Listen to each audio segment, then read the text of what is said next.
Well, this could have a lot of impact for Californians hoping to grow their families. State lawmakers appear poised to expand access to IVF. A bill cleared the assembly today that would require more insurance companies to provide coverage for IVF. And KCAL News political reporter Tom Wade is here to explain all this, Tom. Yeah, Padawan, this is a big deal for a lot of families potentially if this passes, so we'll have to wait and see. But that coverage would also extend to same-sex couples. IVF is so expensive that many women and others who want the procedure cannot afford it. Bills to expand access have failed multiple times, but this legislation has cleared one major hurdle.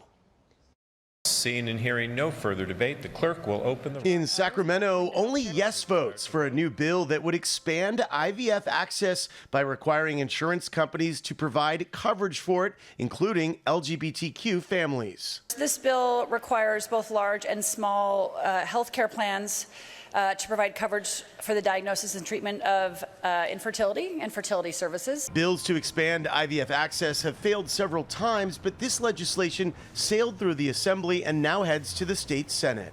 I know IVF for many couples is really important. We're hoping our health insurance plans can cover it. IVF can be excruciatingly expensive, making it unattainable for many.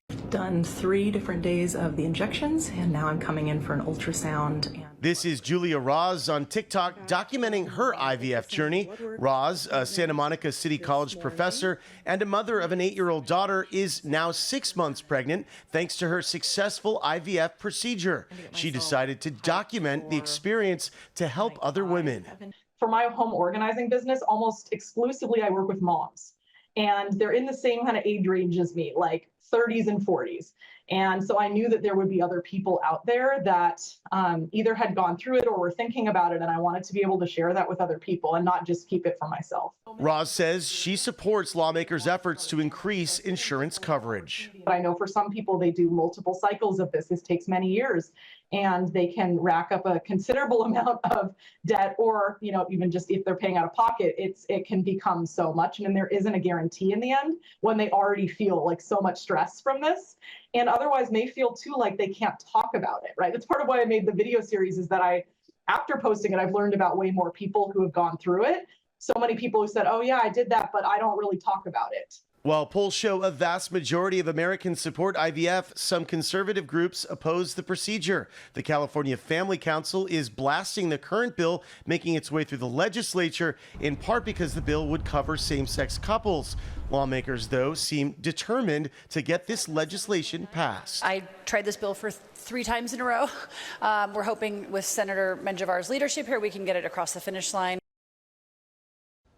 A spokesperson for the author of the IVF access expansion bill says she expects a vote in the state Senate on the bill possibly tomorrow. So maybe we'll get some sense of whether or not this will clear that other major hurdle, and then we'll see if the governor signs it. Well, they've got a lot on their plate. The legislative session ends Saturday. Yep. There are a couple of more bills out there, right, that you know, it's getting a lot of attention. People are talking about. Exactly, and they have a lot to go. But to your point, there's 2 big ones. There's one that passed both the Assembly and the Senate. That's the $150,000 first-time homebuyer program for undocumented immigrants. There was some opposition from moderate Democrats and Republicans in Sacramento, but it did pass.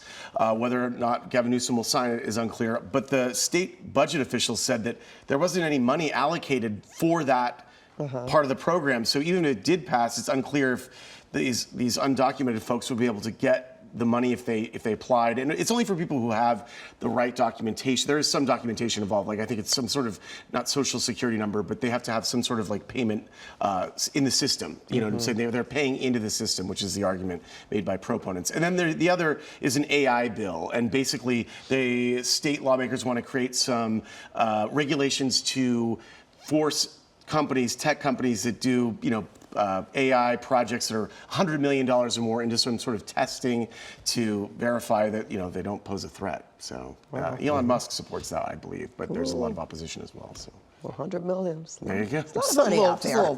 Something. Lunch money, you know. No big deal. Thank you, Tom. Thanks, Tom.